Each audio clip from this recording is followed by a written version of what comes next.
Yo, what is up, everybody? So let's go back again.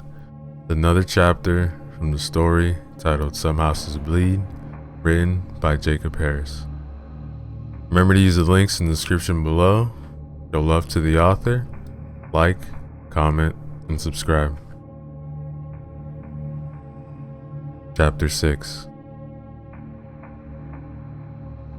Having little to do on this day, Ray settled down in his recliner to watch some television.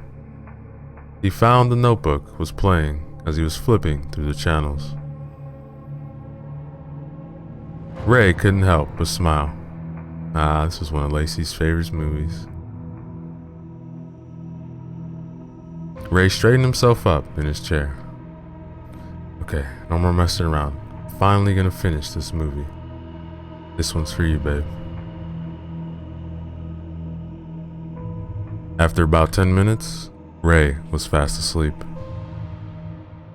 He had tried to stay awake to watch the movie to its conclusion, but Ray just couldn't do it. The setting, the story, and the characters were all just too unappealing to keep Ray's interest. The house became inundated with Ray snoring. If there was ever something that could wake the dead, then Ray snoring would be it. Unbeknownst to the slumbering movie connoisseur, the knob on the stove began turning on its own. Before long, gas was filling the whole house.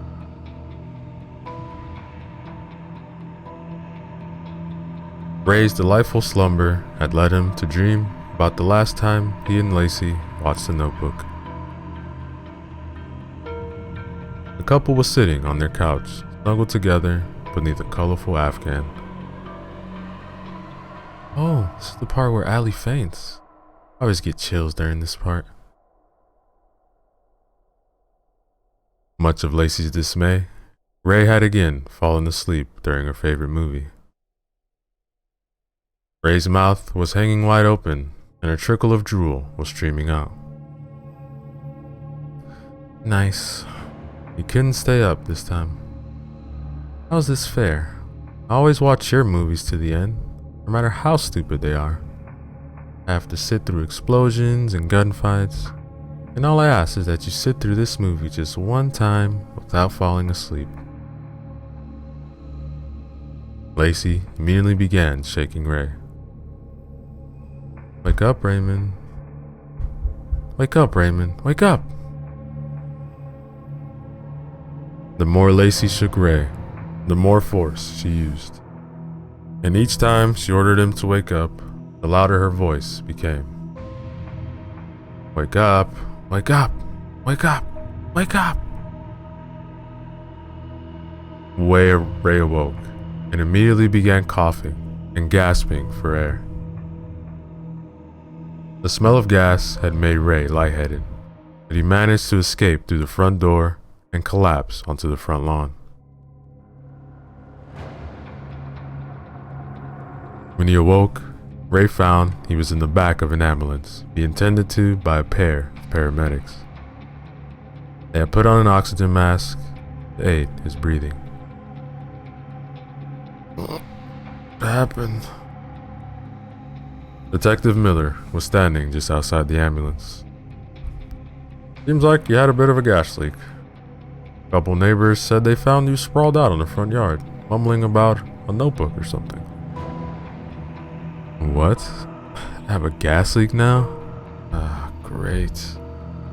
Another thing I gotta fix in that house. Can I talk to him alone for a second? Ray, I'm not convinced this was a gas leak.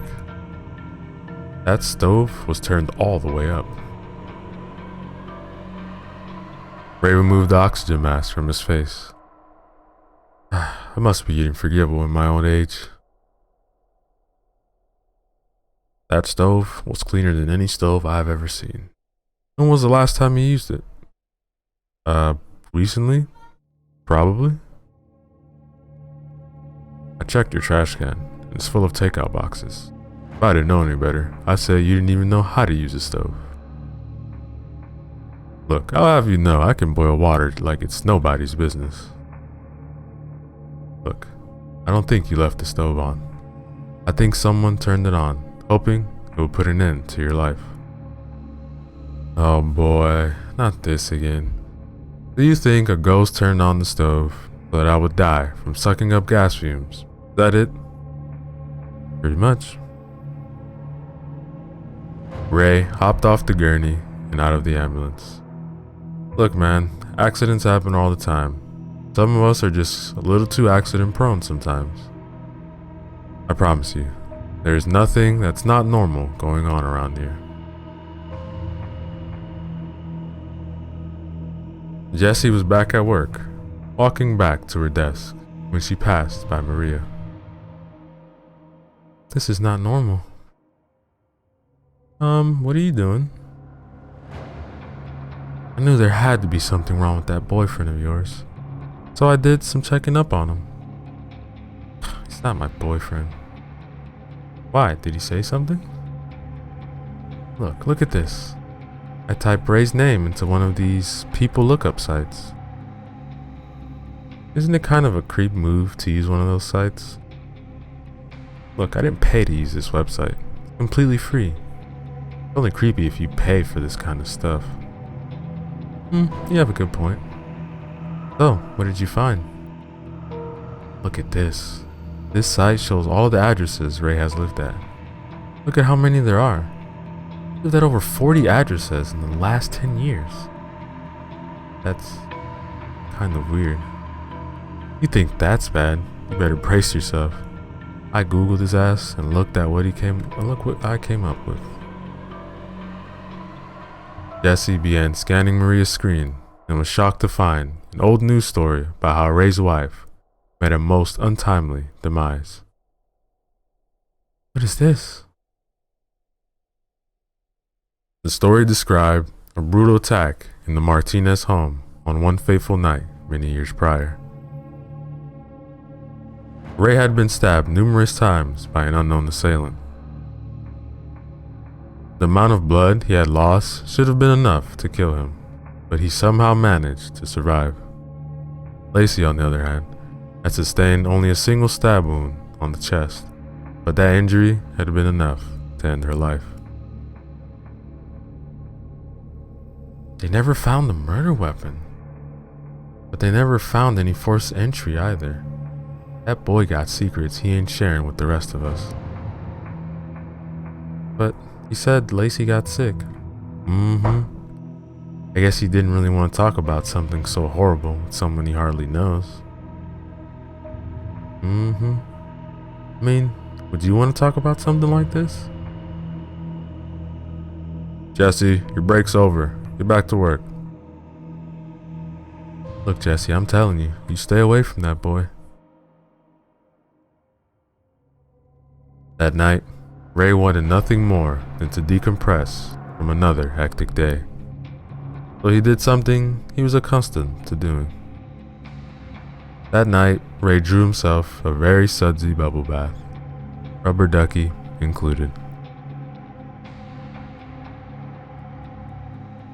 Ray had placed a damp washcloth upon his face and allowed the serenity of the moment to take him away. I feel just like a lady. Was that sexist? Nah. So relaxed was he that Ray was struggling to stay awake, and in his current state, he was unable to hear the very heavy breathing that was growling dangerously close. Before long, something grabbed Ray by the shoulders and had forced him underwater. Being in such a state of shock, it took Ray a few seconds more than he would have liked before he started fighting back. Eventually, Ray was able to pull his head out of the water and catch his breath through a series of desperate coughs. Don't ever fall asleep in the bathtub. And that, ladies and gentlemen, is the end of chapter 6.